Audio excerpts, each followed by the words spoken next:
it's time for a little bit of a different change of pace, don't you guys think?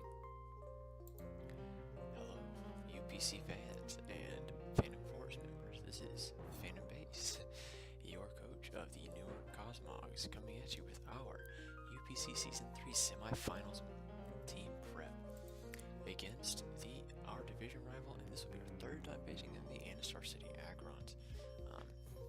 His team will appear to the right of the team builder right about now, and we are nervous as mouse. Now let me fix my camera just a bit. There we go. There we go. That looks gorgeous. Alright, so yeah, I'm horrified because we are 1-1 in our record against him, in a head-to-head record.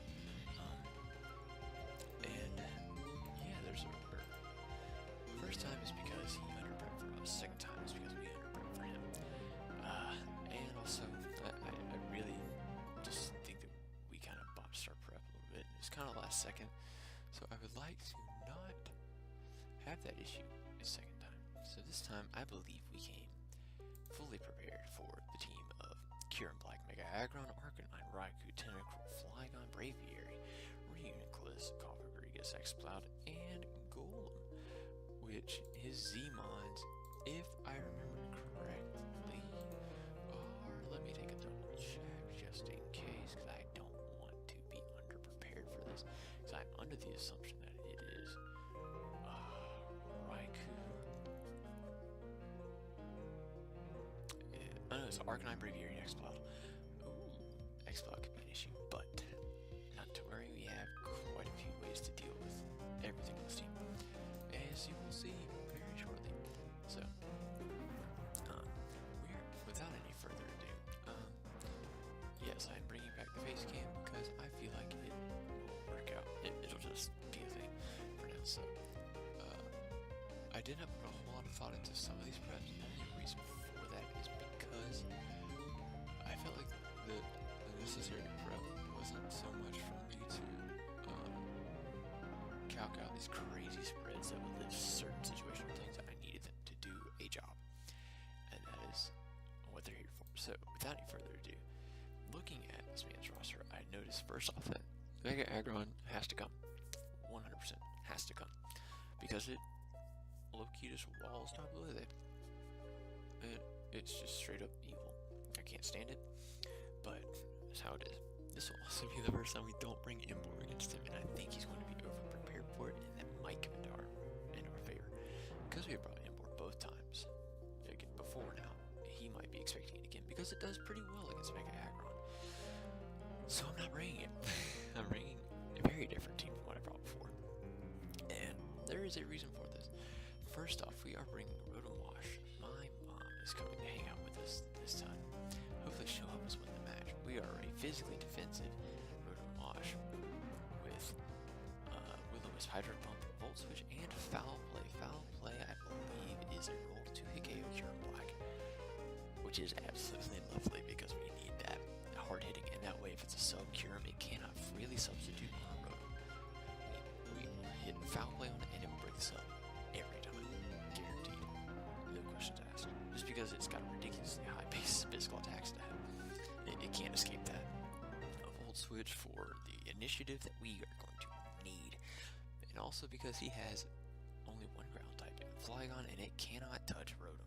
It cannot 2-hit KO Rotom. If anything, we can Will-O-Wisp it, and then it can't 3-hit KO us after that. So, it's quite the lovely set. And if he sets up a Dragon Dance with his Flygon, attempts to set up on our Rotom, maybe he has a Lumberry or something, we can click Foul Play, predicting that setup, and we can actually destroy the Flygon. It's going to be a lovely time. Our next Mon is not actually a defensive Mon, but it's kind of built like one, but it's also built like, it's weird. So let's go into the Flying Dutchman, our Assault Vest Delmise, with Earthquake, Anchor Shot, Shadow Claw, and Rapid Spin.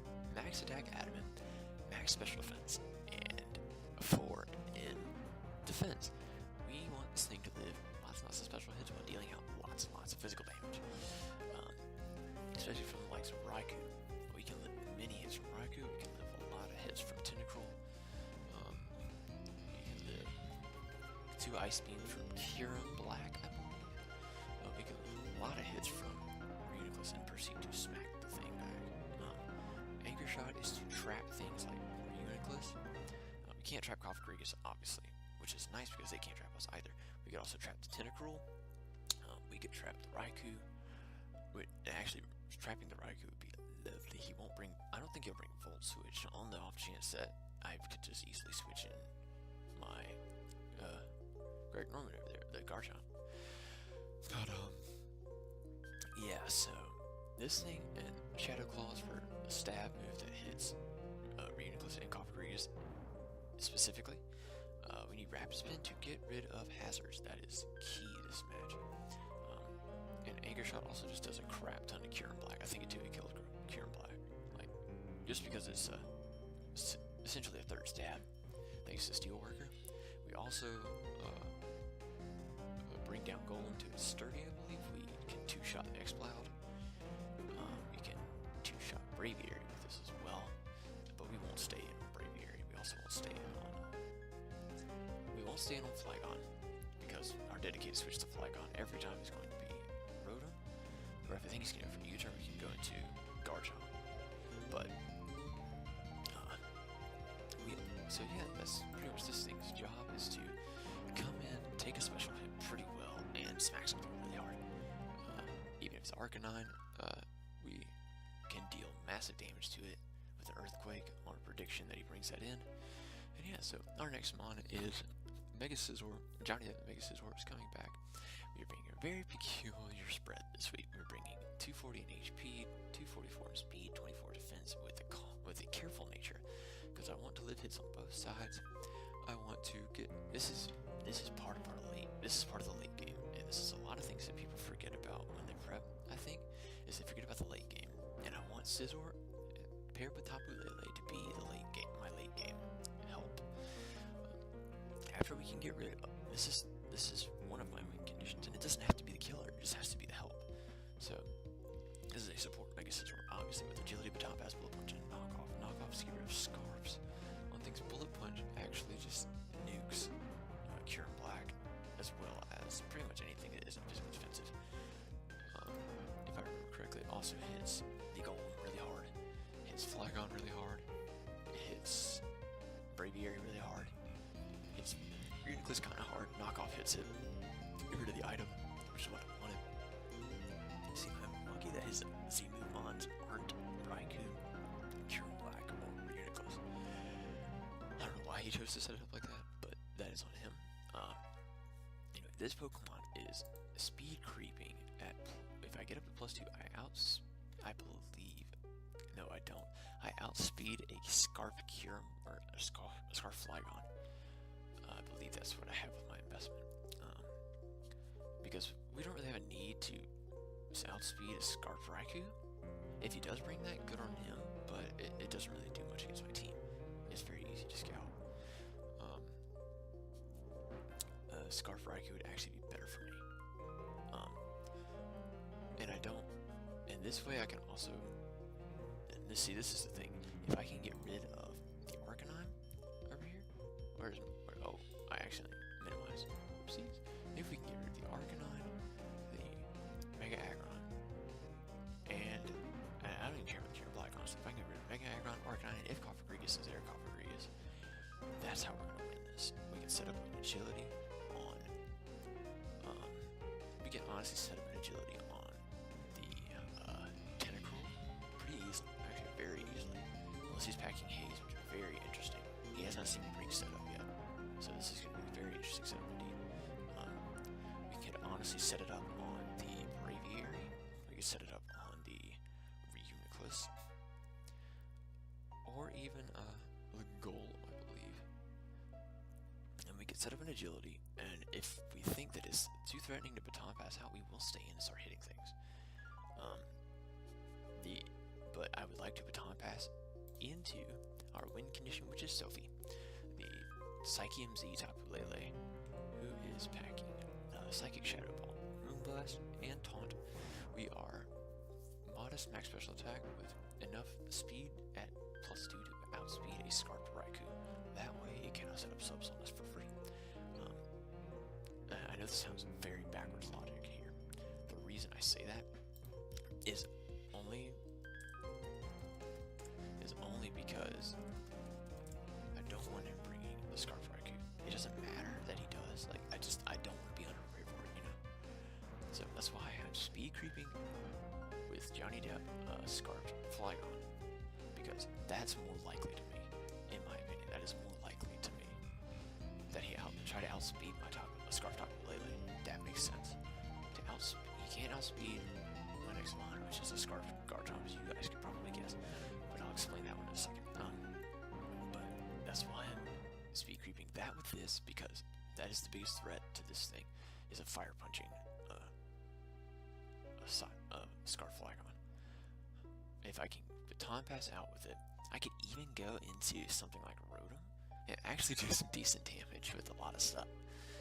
I can also go into the Flying Dutchman, who at +2 may not outspeed hardly anything, but I don't really care because it'll outspeed a lot more than it normally does. So anyway, it'll just look scary, I think, in my personal opinion. But the baton pass isn't necessarily for Tapu Lele, but in the ideal situation, it is for Tapu Lele, so that we can get in, outspeed everything, and nuke everything.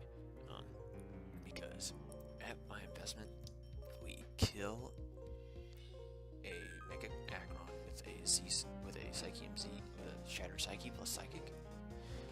We also kill everything on his team, but Psychic and Moonblast essentially, or either to kill. And Shadow Ball is there for the coverage for Reuniclus and Copperrigus, though I think Psychic will be doing more to Copperrigus if I'm not mistaken, only because the combination of Stab and Psychic Terrain actually make it stronger than Shadow Ball. So really Shadow Ball is just there for the Reuniclus. Taunt is there for the Reuniclus, for the Copperrigus, for anything like that. I won't taunt the Mega Aggron because that would be incredibly foolish. You just go straight for a Heavy Slam and kill me. But what I do want to taunt is things like I want to taunt even a Braviary. I can taunt Braviary. I can taunt Copperrigus. I can taunt the Reuniclus. Those are like my big three things. My big two things are Copperrigus and Reuniclus, because they can't 2-hit kill me with anything with my HP investment. Or at least they can't 1-hit kill me with anything. And I can retaliate pretty easily, I think. Especially if I can catch them on a switch. That's when I want to use taunts. If I can catch them on a switch into something like Reuniclus or Copperrigus. That would be my ideal situation. Now, the next mon we are bringing is our Toy Scarf Garchomp. Actually, Rough Skin, not Sandbale, because he's not bringing Sandstorm. There's no reason for him to. We have enough speed to outspeed a max speed Jolly Scarfed Flygon. We have Dragon Claw with Quick Crunch and Stealth Rock. We need Stealth Rocks in this game because it wears down Cure really well, wears down Arcanine really well, it wears down the Braviary really well, and his only hazard removal is Tentacruel and Flygon.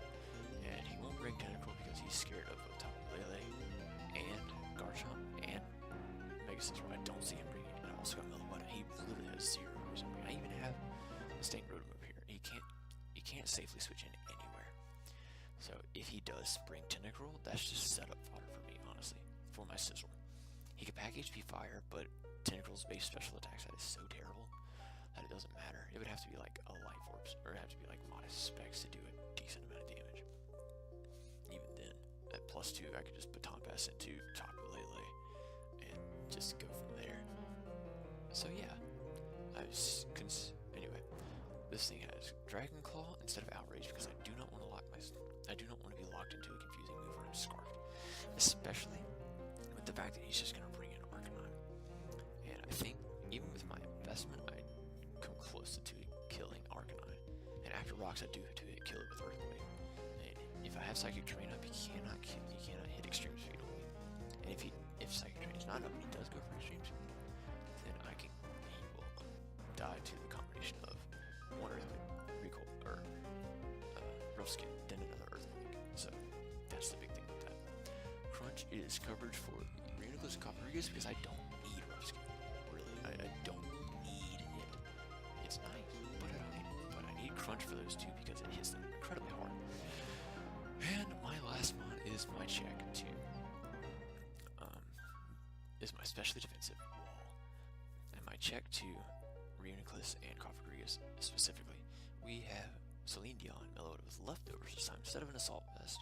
Well, we didn't bring assault vest last time, but with leftovers with Calm Mind, Side Shock, Heal Bell, and Shadow Ball. Same exact set, except we're running Modest instead of Calm. And the reason for that is I want a little bit more punch behind my hits, and Calm Mind will just easily help me set this up anyway. So at +1, nothing kills me if it's special. Mega Aggron could come in, but I can click Shadow Ball on it, on predicted switch, and the best thing it can bring in is X-Cloud. We easily switch into X-Cloud. Like the worst he could do is a Boom Burst, and it won't kill us. We've got leftovers. We could go for Calm Minds for days. We don't outspeed a Timid Max speed one, but Sophie does, and that's a big thing as well. We also can switch in on I think Mega Scizor. If you specs, we'll know it based off damage. We can switch in. We can adjust accordingly. So now that I've talked through my team, I feel a little bit better, but I've got the jitters for sure. So we're gonna hop right off here and go